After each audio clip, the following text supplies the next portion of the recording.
Assalamualaikum warahmatullahi wabarakatuh. Apa kabar anak-anakku? Semoga kalian semua sehat. Hari ini untuk pertama kalinya kalian akan belajar ilmu fisika. Apa itu fisika? Ilmu fisika adalah ilmu yang mempelajari sifat dan fenomena alam beserta interaksi yang ada di dalamnya. Dalam kehidupan sehari-hari, kalian sering menemukan fenomena yang berhubungan dengan fisika, seperti panas, bunyi, atau listrik. Anak-anakku, ilmu fisika memiliki peran yang besar untuk perkembangan ilmu dan teknologi. Contohnya, mesin USG. Teknologi kedokteran memanfaatkan fenomena yaitu gelombang untuk mendeteksi janin di dalam rahim. Yang kedua, pesawat terbang. Pesawat terbang menggunakan fenomena fisika yaitu tekanan. Oh iya, apakah kalian mengenal ilmuwan fisika muslim? Mari kita lihat. Yang pertama, Ibnu Sina. Ibnu Sina lahir tahun 980 Masehi di Uzbekistan. Beliau adalah bapak fisika modern. Tahukah kalian bahwa hasil penelitian beliaulah yang dipelajari oleh Albert Einstein sehingga dikembangkan menjadi teori relativitas. Yang kedua ada Jabir Ibnu Hayyan. Beliau adalah penemu atom pertama kalinya, lahir tahun 721 Masehi di Iran. Dan yang ketiga ada Ibnu Firnas, lahir tahun 810 Masehi di Spanyol. Beliau adalah penemu pesawat. Hasil penelitian beliaulah yang kemudian dikembangkan oleh Wright bersaudara. Nah, menarik bukan ilmu fisika?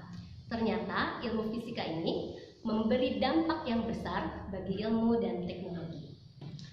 Anak-anakku, kita akan masuk ke materi bab pertama dan Ibu akan menunjukkan slide mengenai materi tersebut. Namun sebelumnya Ibu ingatkan, jika kalian menemukan slide dengan tulisan berwarna merah, maka kalian harus menuliskannya di buku catatan.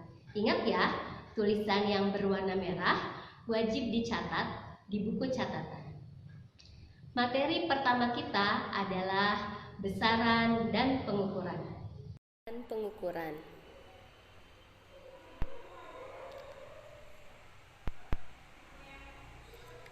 Pernah nggak kalian melakukan pengukuran di rumah? Siapa yang pernah mengukur berat badan? Atau mengukur tinggi badan? Atau mengukur suhu badan?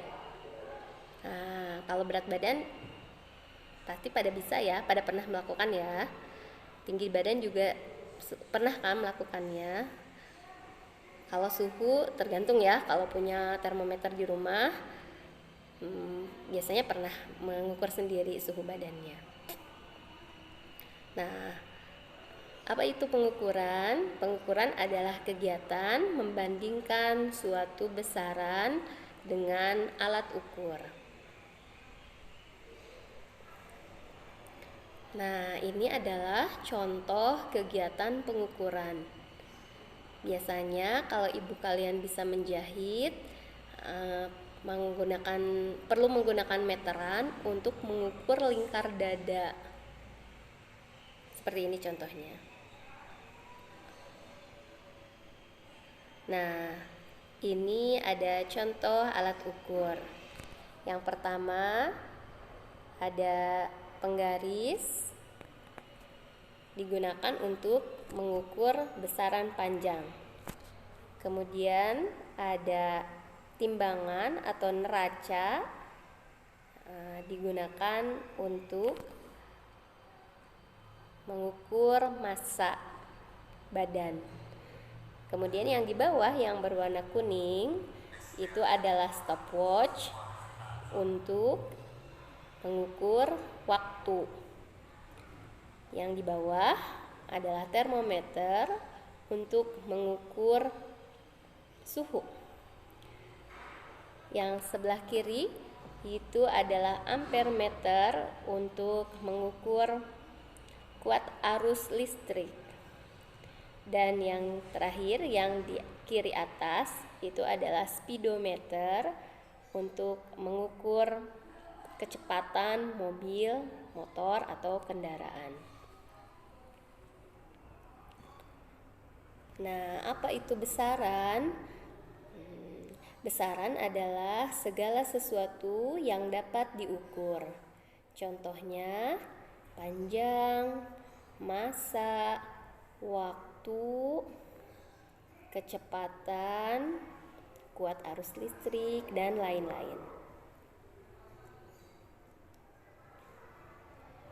Kenapa besaran itu semua yang bisa diukur? Karena ternyata di dunia ini tidak semuanya dapat diukur.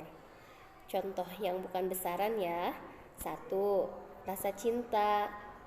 Rasa cinta mungkin bisa diukur cinta atau tidak, tapi dia tidak bisa dinyatakan dengan angka dan juga tidak bisa belum ada alat ukurnya.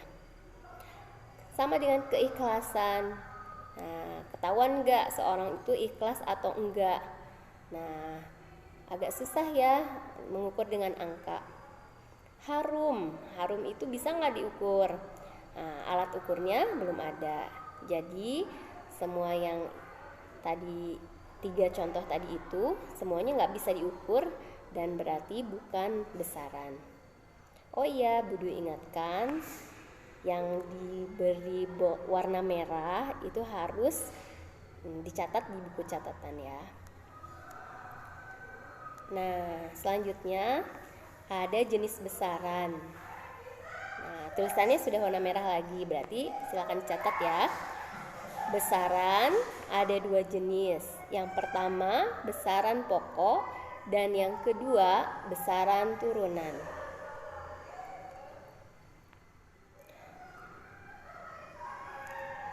Apa itu besaran pokok? Besaran yang satuannya telah ditentukan terlebih dahulu dan tidak diturunkan dari besaran-besaran lain.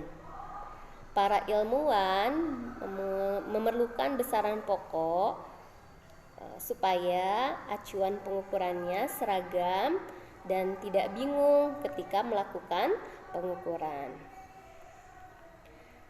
Nah, besaran pokok ada 7, disingkat menjadi SMP jiwa. Sekali lagi disingkat menjadi SMP jiwa. Nah, ini singkatan apa saja? S itu suhu, satuan internasionalnya Kelvin. Massa, M itu massa, satuan internasionalnya kilogram. P itu panjang, satuan internasionalnya meter. J itu jumlah zat, satuan internasionalnya mol. I intensitas cahaya, satuan internasionalnya kandela. W waktu, satuan internasionalnya sekon. A kuat arus listrik, satuan internasionalnya ampere. S MP jiwa. Selain harus dicatat karena berwarna merah, juga silakan diulang-ulang karena kalian harus hafal. Kemudian kita masuk ke besaran turunan. Besaran turunan adalah besaran yang satuannya diturunkan dari besaran-besaran pokok. Besaran turunan memiliki ciri sebagai berikut. 1. Dia tidak termasuk SMP jiwa. Masih ingat ya SMP jiwa? 2. Satuannya terdiri dari lebih dari satu satuan besaran pokok. Contohnya, luas, kecepatan, volume, tekanan, gaya, dan lain-lain.